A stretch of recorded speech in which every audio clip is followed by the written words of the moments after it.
നമ്മുടെ കർത്താവായ യേശു ക്രിസ്തു പ്രാർത്ഥിക്കാൻ പഠിപ്പിക്കണമെന്ന് ശിഷ്യന്മാര് പറഞ്ഞപ്പോ പ്രാർത്ഥിക്കാൻ പഠിപ്പിച്ച് സ്വർഗസ്ഥനായ ഞങ്ങളുടെ പിതാവേ എന്ന് വിളിച്ചാണ്, അല്ലാതെ യഹോവേ വെടിവെക്കണമേ എന്നല്ലല്ലോ പ്രാർത്ഥിക്കാൻ പഠിപ്പിച്ചേ. പഴയ നിയമത്തിൽ അങ്ങനെയാണ് പ്രാർത്ഥിക്കുന്നത്. പക്ഷെ യേശു കർത്താവ് പഠിപ്പിക്കുന്നത് എങ്ങനെയാണ്?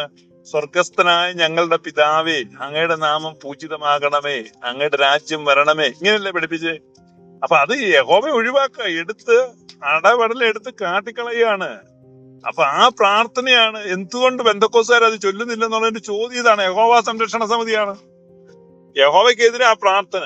അപ്പൊ യഹോവ സംരക്ഷണ സമിതിയായിട്ട് നിൽക്കുന്ന ഈ പെന്തക്കോസ്തുകാര് ആ പ്രാർത്ഥന ചൊല്ലാത്തതിന്റെ പിന്നിൽ ഇങ്ങനൊരു ഹിഡൻ അജണ്ടയുണ്ട്. അതുകൊണ്ടാണ് അവരത് ചൊല്ലാത്ത. എല്ലാരും ചോദിക്കും, അയ്യോ പെന്തക്കോസ്തുകാരനായ ഈ സ്വർഗസ്ഥനായ പിതാവ് ചൊല്ലാത്ത. എന്നാൽ അവർ പറയും ആവർത്തിച്ചുള്ള പ്രാർത്ഥന. പെന്തക്കോസ്തുകാർ പ്രാർത്ഥന മുഴുവൻ ആവർത്തിക്കുകയാണല്ലോ. അവരുടെ ഓരോ പ്രാർത്ഥനയും, ഞാൻ പെന്തക്കോസ്തിലായിരുന്നപ്പം ഒരു നിരീക്ഷണം നടത്തിയിട്ടുണ്ട്. ഈ ആളുകൾ പ്രാർത്ഥിക്കുന്നത് സ്പോണ്ടേനിയസ് പ്രെയർ എന്നാ പറയുന്നത്. അതിന് ഞങ്ങൾ സ്പോണ്ടൻ അടിക്കാന്ന്, സ്പോണ്ടൻ പ്രാർത്ഥന. എന്താണ് സ്വയം പ്രേരിത പ്രാർത്ഥന എന്ന് വേണമെങ്കിൽ പറയാം, അല്ലെങ്കിൽ സ്വയമായി പ്രാർത്ഥിക്കാം, ലിറ്റർജിക്കൽ പ്രെയർ അല്ല. അപ്പൊ ഇതിനകത്ത് നോക്കുമ്പം എന്നും പ്രാർത്ഥിക്കുന്ന ആളുകളെ ഞാൻ ശ്രദ്ധിച്ചിട്ടുണ്ട്. അവരുടെ പ്രാർത്ഥനയില് സാരമായ ഒരു വ്യത്യാസവും ഞാൻ കണ്ടിട്ടില്ല. സെയിം സാധനമാണ്. ചിലപ്പോ തലവേദന വയറുവേദനയാവും, നടുവേദന ഉളുക്കാവും, ഇങ്ങനെയൊക്കെ ചില മാറ്റങ്ങൾ വരും എന്നുള്ളതാണ്. പ്രാർത്ഥനയുടെ ഫ്രെയിം ഒക്കെ സെയിമാണ്. ഇപ്പം കുഞ്ഞുമോൻ അച്ചായൻ പ്രാർത്ഥിക്കുന്നത് വാഗ്ദാനങ്ങളിൽ വിശ്വസ്തനും വാക്കുമാറാത്തവനുമായ ദൈവമേ എന്നാണെങ്കിൽ അയാൾ എന്നും തുടങ്ങുന്ന അങ്ങനെയാണ്, അയാൾ നിർത്തുന്ന എങ്ങനെയാ. ഇതിനിടയ്ക്ക് അയാൾ ഉദ്ധരിക്കുന്ന ചില വാചകങ്ങൾ കാണും, ബൈബിൾ വാക്യങ്ങൾ കാണും. അതും കൃത്യമാണ്. ഞങ്ങളുടെ കണ്ണിന്റെ നീരിൽ നിന്നും, ഞങ്ങളുടെ കാലുകളെ വീഴ്ചയിൽ നിന്നും, ഞങ്ങളുടെ പ്രാണനെയും മരണത്തിൽ നിന്നും കഴിഞ്ഞ നാളുകളിൽ നീ വിടുവിച്ചു, ഇന്നലെ രാത്രി അനേകം ചത്തുപോയി എന്നാൽ ഞങ്ങൾ ഇപ്പോഴും ജീവിച്ചിരിക്കുന്നു, സ്തോത്രം. ഇങ്ങനെയൊക്കെയുള്ള ചില ക്ലീശ പ്രയോഗങ്ങളും ആരംഭം, ആമുഖം, അതിന്റെ ക്ലോസിങ്, ഇതെല്ലാം സെയിമാണ്, ആവർത്തനമാണ്.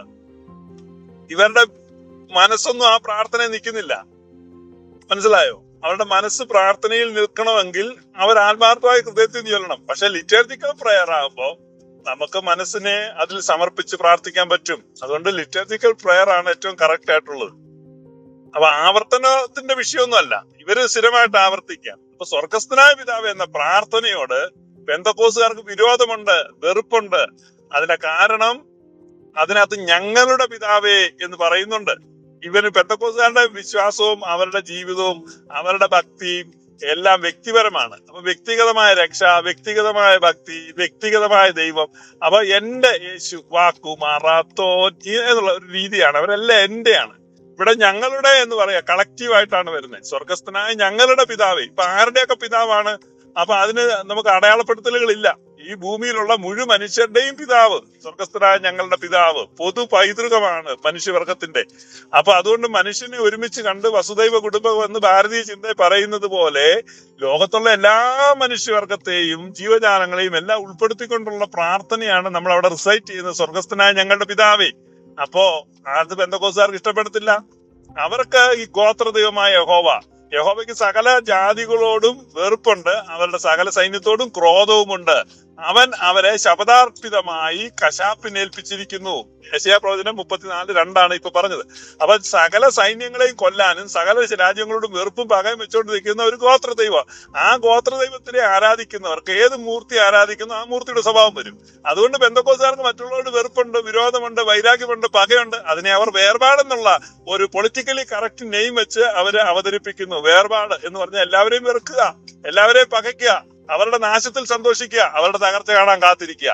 ഇതാണ് പെന്തക്കോസ്ത് ആധ്യാത്മികതയുടെ രത്ന ചുരുക്കം. അപ്പൊ അതുകൊണ്ട് നമ്മൾ അത് കൃത്യമായി മനസ്സിലാക്കണം. എന്തുകൊണ്ട് അവർ ഈ സ്വർഗസ്ഥനായ പിതാവ് എന്ന പ്രാർത്ഥന ചൊല്ലുന്നില്ല?